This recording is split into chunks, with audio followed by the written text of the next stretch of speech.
Good morning, students. Welcome to the geography class.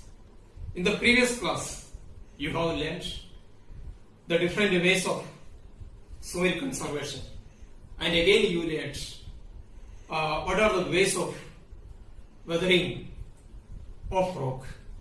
And you have learned there are three ways rocks are weathered.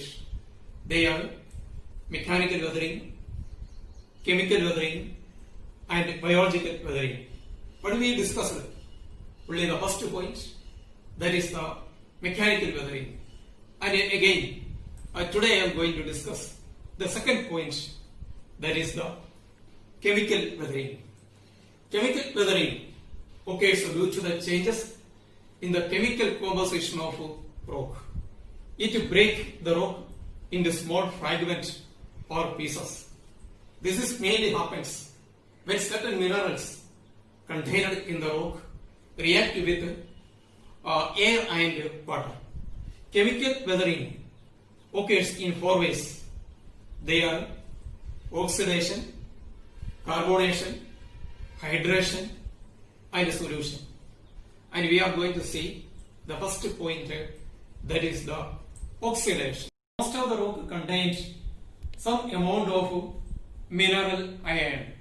It rusts with oxygen from the atmosphere and changes its color and becomes brown or red. Such type of rocks are easily eroded. This is an example of chemical weathering by oxidation. And now we are moving to the second point, that is the carbonization.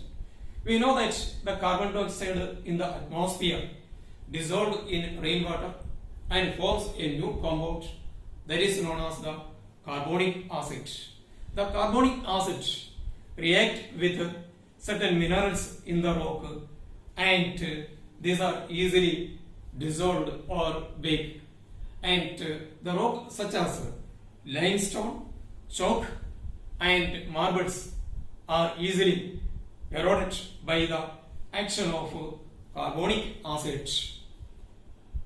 Next I am coming to the third point, that is hydration.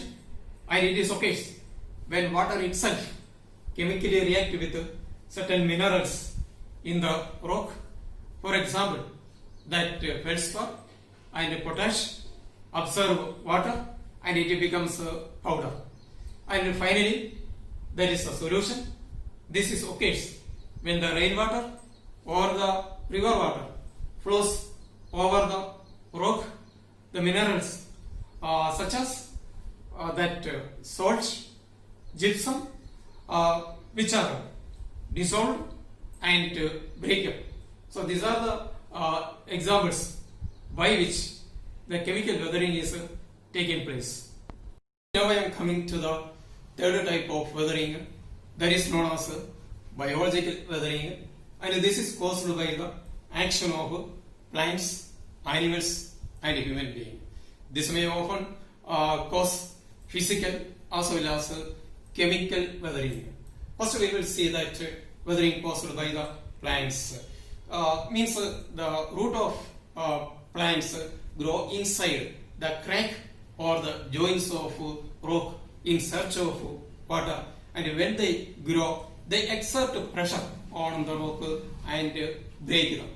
Often, the carbonic acid produced by the root of the plants also make changes in the chemical composition of certain rock.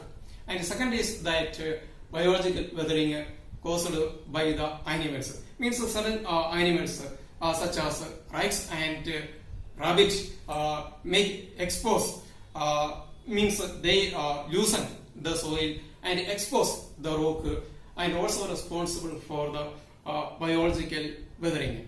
And the third type is that human activities. Human activities are in the form of, that is the construction of road, mining, farming activities also cause weathering. So these are the three types of biological weathering. See, next we are moving to the last part of this lesson, that is the constructive as well as the destructive effect of weathering. Constructive means positive effect, and destructive means negative effect. So first we will examine the constructive effect of weathering. The first point is that weathering leads to the formation of soil, which is essential for agriculture. And another point is that weathering leads to the process of the exposure of many new materials which has economic value. And it also produces many building materials such as cement and the limestone. So now we can check the destructive effect of weathering. The first destructive effect of weathering is that it leads to the erosion of soil, which will adversely affect the agriculture. And another point is that the landslide cause havoc in the mountainous regions. And finally, that chemical weathering dissolve many minerals which will affect the practice of agriculture. Means once the fertility of the soil is eroded by the chemical weathering, that will affect the agricultural activities. So with this, the lesson has been completed. I will send the notes to you that you all must write and study. Thank you.